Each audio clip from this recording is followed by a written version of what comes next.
Good morning, boys and girls. My wife needs an electrical outlet in her bathroom. We moved into this house and there's no electrical outlet anywhere in this bathroom. So I need to put a GFI outlet somewhere right above the tiling there. And that big hole there is where I removed the medicine cabinet. So I removed that. So now what I want to do, I want to see if I can tap into that. I have to see what wire gauge is up there. I think it's probably a 12 gauge wire, which would work out well. But what I'm going to have to do is inside the medicine cabinet cavity on the top plate right there, I'm going to drill probably a big hole, probably 3, maybe 4-inch hole with one of those big hole saw cutters on my drill. And then I can see right here, there's some nails. So there's going to be a stud up here, maybe a little cripple stud or something right up here. So, and then there's going to be, of course, there's a stud right here as well for the boxing this in.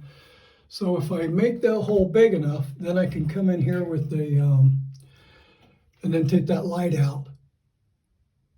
I can drill a hole through at an angle through both of these studs with a big enough drill bit and a long bit extender. And then I can reach my hand up here and through this hole here, I can reach up and hopefully tie into those wires. Find the wire that's coming up, see if maybe I can somehow tap into it. So there's my hole saw that I'm using. I decided to go with the 4-inch because I need to get my hand up in there. So you can see it's making some progress, but it's not that easy. And what I forgot to tell you was, see that pewter color background?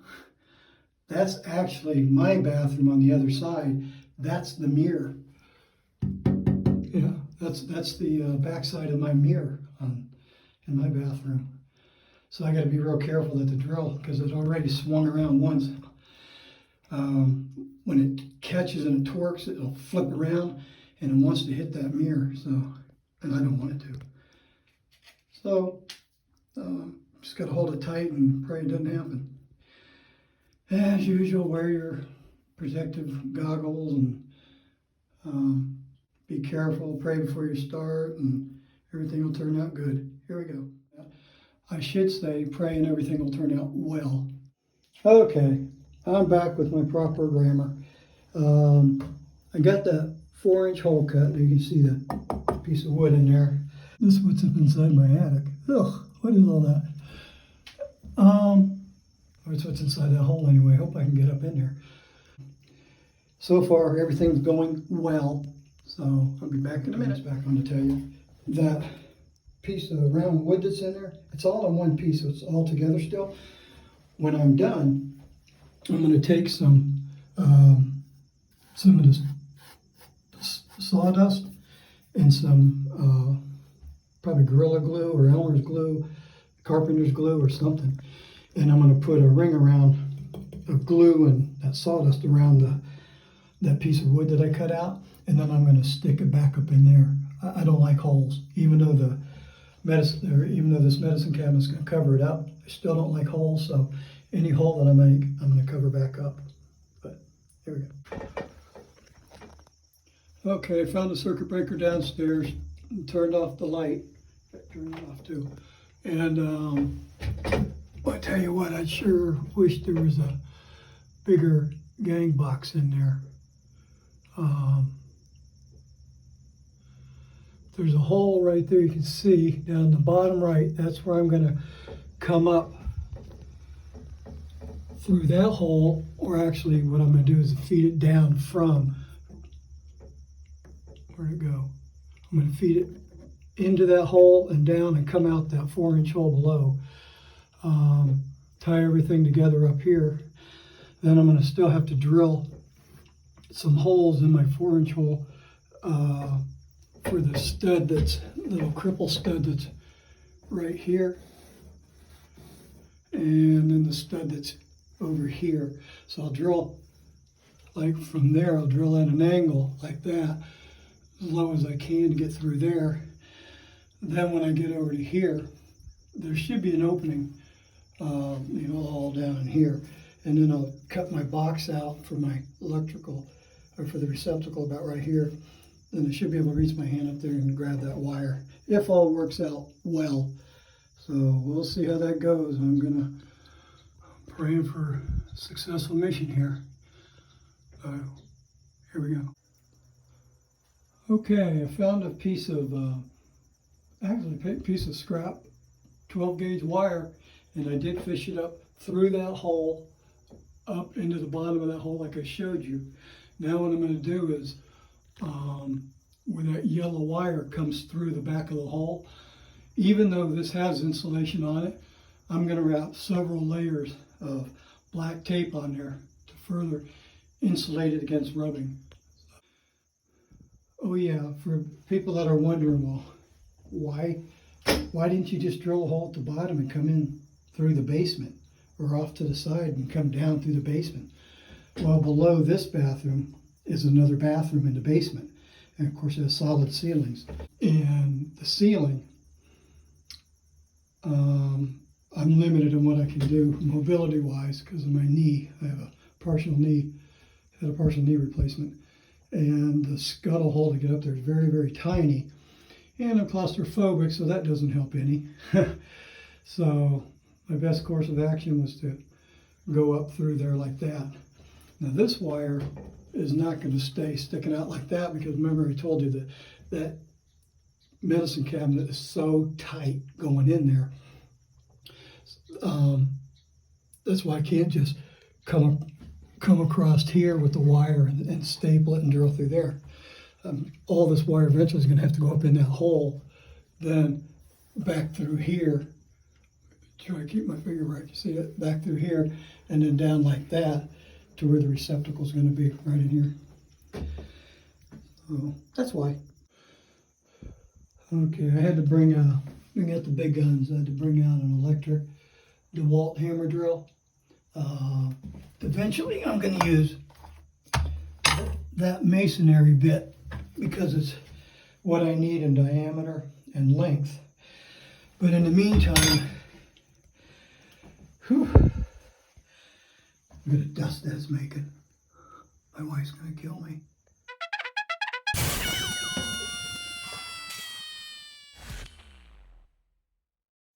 Look at that. Oh, there's Freedom Fight. Oh man, that's a killer book. Got that on Amazon. Oh yeah, I wrote it too.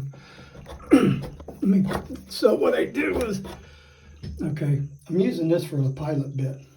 Unfortunately, I don't have a 1/2 inch paddle bit like this. This is 3/8. So that gets my hole started.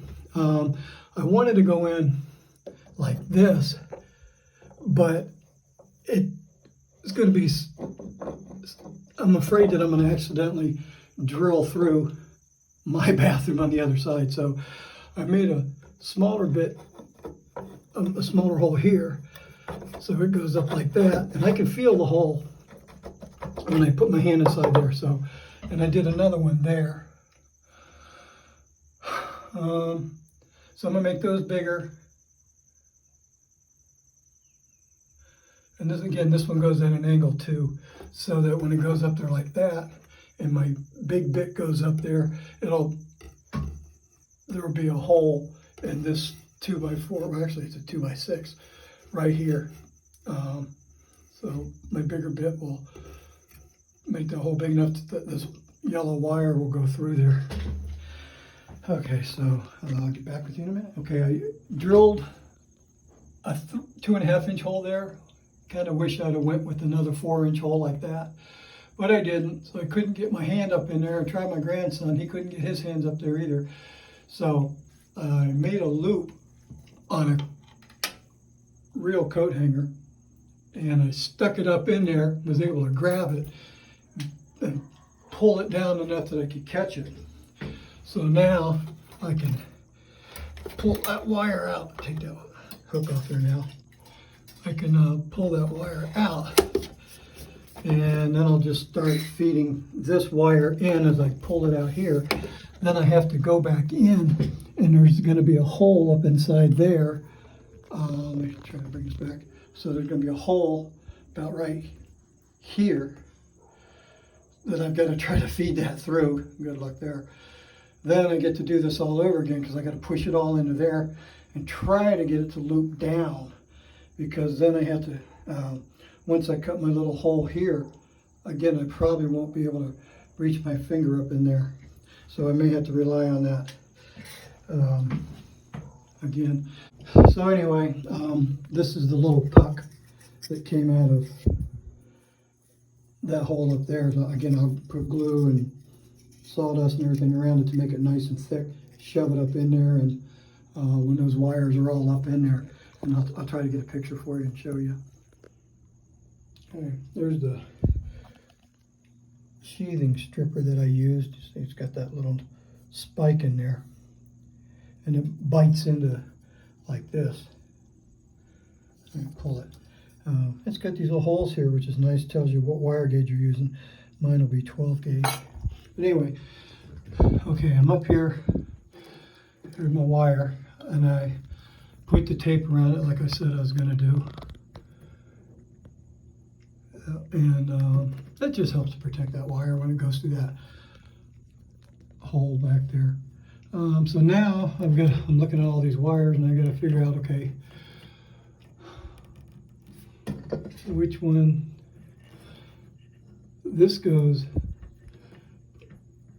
Oh, okay, I see. This one is 1/2 of the light switch, and this is the hot side going to the light switch. So one of those will be white, and it's actually this one right there is the white one, which goes over the light switch, because really both wires going there should be black, but since wires come in white and black, you just have to know that one of them is going to be white. A lot of times people will put tape around the ends or use a Sharpie to mark it, say this is hot, this is a black wire, it's hot. So be careful when you're doing electrical wiring. If you don't know what you're doing, call a professional. Or watch more YouTube videos. No, I'd call a professional. Okay, so I just want to show you that. You know, and I did get my wire fed down through here like I wanted. So it's plenty long. It's really not as long as you think, because see where it hangs down to there? Well, right there is the end of my tile. So it's got to go up above that to probably, I don't know, maybe about here. But this, you got to remember, this wire actually, because of the angle I had to drill, will actually have to come up to here first, over, and then down like that. So it's not, we won't, if I do it like that and check, we won't really have a whole lot of waste, that's for sure. But I definitely will have enough to work with. Bathroom. Anyway, I want to show you, see, that is a number 12. In case there's any doubting Thomases out there, that is a 12 gauge wire. So I can put a, see, where's,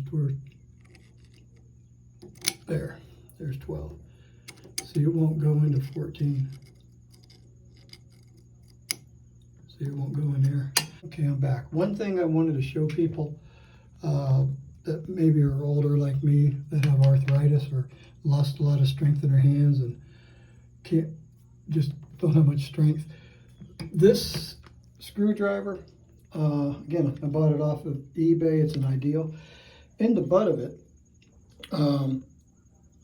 you see that big hole? Well, you take that and you put it over top of the wire nut, and you just tighten it down like that, and uses a whole lot less strength to have to do that. And then inside this thing, let me see if I can take this off. So in the butt of that thing, it has, there's that, but it has all these different attachments that you can use. It really comes in handy, and it just goes right into the end of that and screws in there, and it's really nice. You know what I would say? I would say this thing is ideal. Marked. I know I really only had to drill 2 opposing holes to get my hole saw in there and start cutting. I could have cut like from this hole to there, and from this hole to here, and then this hole down, this hole from here to here, this hole from there to there, and then this one here up. But sometimes I think it's easier just to have all 4 holes. And so I'm going to cut it out, and I'll be back with you in a minute. Hopefully we can get that. I got the wire in through the stud up there going in that way. It's not in very far. Probably going to have to use, well, probably no doubt about it, I'll have to use my coat hanger, my wire coat hanger, to reach up, once I cut this out, to reach up in there and grab that wire and pull it back down and out. So we're getting there. Okay, I'll be using a Cobalt hole saw from, got that at Lowe's. I'm sure you can, any big box store, anybody will have it. And I've used this one a couple of times, but it still should be, you see it's got some pretty good teeth on it. Should do the job for going up here, cutting this out. I know you don't need to see me sit there and saw that. Let me show you why you have to really plan these things out, and usually I do a better job than that. One thing I didn't think about, you know, I looked and I thought, okay, there should be wide open. There's no stud. You know, I checked, there's no studs anywhere. I'm safe. Well, look, I'm right above the toilet, and guess what goes right up the center of the toilet? Well, guess what goes up through the wall and through the roof? Yep, the sewer stack, the vent stack. So what I'm going to do is I'll tidy this up, no big deal, and touch that up with that paint. So this part's wide open. So what I'm going to do is I'm going to have to move my box over this way to avoid hitting that sewer stack. But at least I didn't get this all the way out before I realized, because there's the stack. Yeah. So if I would have just thought a little bit more ahead, I would have realized, yeah, well, down there, you know, that vent stack goes up through the wall. Yeah, of course it goes right at the center of the toilet, but yeah, right there. So learn from my mistakes. That's what these are all about. As you can see, I got my hole cut out, and right there, there's the sewer stack. Yeah, good thing I wasn't drilling through it. Anyway, that's why you got to really plan ahead, really think it through, and don't make the mistakes that I made. That's what these videos are all about, learning from each other's mistakes. And if you plumbers saw that coming, kudos to you. That's why you guys get the big bucks and you earn every penny of it. Anyway, okay, so I told you that on the back side of this wall, right there is my bathroom. So my wife came up with the bright idea, hey, why don't you just go ahead and put an outlet in your bathroom? Because I said, because it's way too much work, and I'm not doing all this just for me. Most I'll ever need is a electric razor, but then I thought, well, down the road somebody else is going to live here, and somebody else might need that, and I think, oh man, I don't want to go through all this again. Here's my wife, she's the brains of the operation, says, why don't you just run a wire right straight through and put your outlet over there? Hey, good idea. I'm going to do it. Let me go to the other side and show you what we're up against over there. Okay, this is the other side of the back side of her bathroom. Now, I couldn't just drill straight through the wall like I was going to mark where I wanted to put my outlet over here. Fortunately, this time I was smart enough to plan ahead and think, aha, better go take some measurements. So remember, right here is the center of the, where am I at? Right here's the center of the toilet. So straight up is going to be that vent stack right there. So that would be about, center would be about right. Let me get my finger out of the way. Roughly right here is the center. Okay, so you follow that straight up.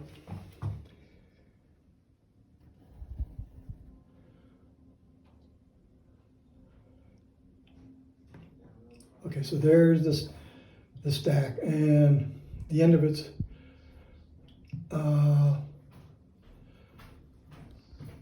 right there, because I measured from the wall over there over to here. It was 17 3/4 inches is what I had to work with. So my outlet box is going to have to go just like this. It's just going to get past that vent stack. But even with my cover on, it should clear that the mirror right there. I see you really gotta plan this stuff out. Because if I'd have just drilled through, I would have been drilling through right here. That's where the center of the outlet is in my wife's bathroom.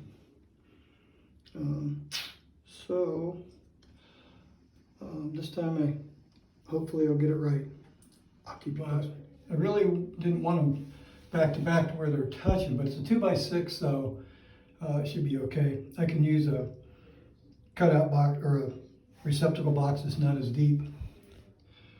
Anyway, there it is. So I got the wire through. Got the other box in on the back side. The wire's coming up from the top, coming inside there. I've already got it stripped and ready to go. So now I'm gonna, I cut some of this off, which is still way too long. Now I'm gonna put my box in there. Okay, I was gonna show you one thing that I do on these boxes before I put them in. When they come there like that, and you can see that screw is barely sticking through that tab. Well, if you stick them in the wall like that, they're really hard to turn them to get them started and everything. So what I do is I start them about that much. That gets the threads broke in on that ear or that tab, and it makes it a lot easier to screw it in, especially if you're doing cheap drywall. And another good thing are these, what are these? Who makes these? Circuit Alert. Guess that's who makes these. These are really cool. They're good wire strippers. I mean, good quality, and they're crimpers right there. But also this right here checks for voltage. So as you can see, there's nothing there. It's pretty cool, as you don't have to go looking for a voltage tester. It's right there. So anyway, that's that. Okay, I'm going to show you how I'm going to fill this hole back up, because the hole's too big for the part that came out of it, that little puck. So I'm going to take a piece of, this is just a little piece of thin wood. This is just something to screw it to while it's gluing in place. So I'm going to take this, shove it up into there. I'm going to move it around and get it flat there, because there's insulation there. I'm trying to get underneath it there. Okay, so it's in there nice and flat. So what I'll do is I'll drill a hole here and here to hold that piece of wood in place. Then when that piece of wood's in place, I'll take this big puck and I'll put it back up inside here, and there's already a hole in the center. So I'll just run a 2.5 inch screw, yeah, that'd be plenty, through the center of that, up into that, and that'll hold it in place while it's gluing. Okay, I drilled the holes for here, and then I used a smaller bit, then I used a larger bit so that I could countersink these screws, because remember, this medicine cabinet fits in here so tight I can't afford to have those heads sticking down. So I did countersink them, and there's the piece of wood screwed up in there. Okay, so that one is in place and ready to go. Now I got to do that one, and I'll be able to vacuum this out, put the cabinet back in, put the light up and everything. And I did the same thing over there. Where's the hole? See, I already put a piece of wood in there. That was going to be a little more challenging because I don't have any way to hold that in place, that little piece of wood in place, while I drill the holes here to hold it. But I'll make probably take my hanger again, put it up in there, and then with a hook on my hanger and pull down on it while I'm drilling it into place. Okay, I drilled the holes for here, and then I used a smaller bit, then I used a larger bit so that I could countersink these screws, because remember, this medicine cabinet fits in here so tight I can't afford to have those heads sticking down.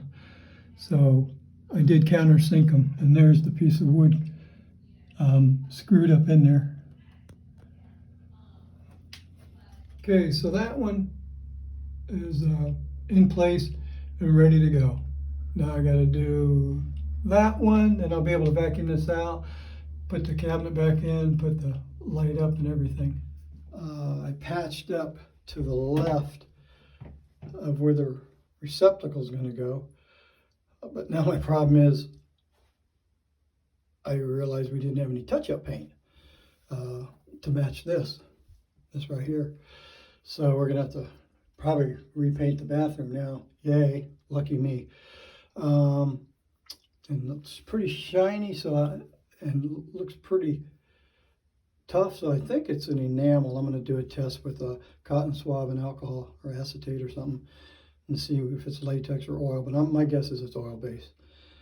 So I might go ahead and put this receptacle in today, and then just take the cover back off and paint it whenever we get paint that matches. I do have primer on it.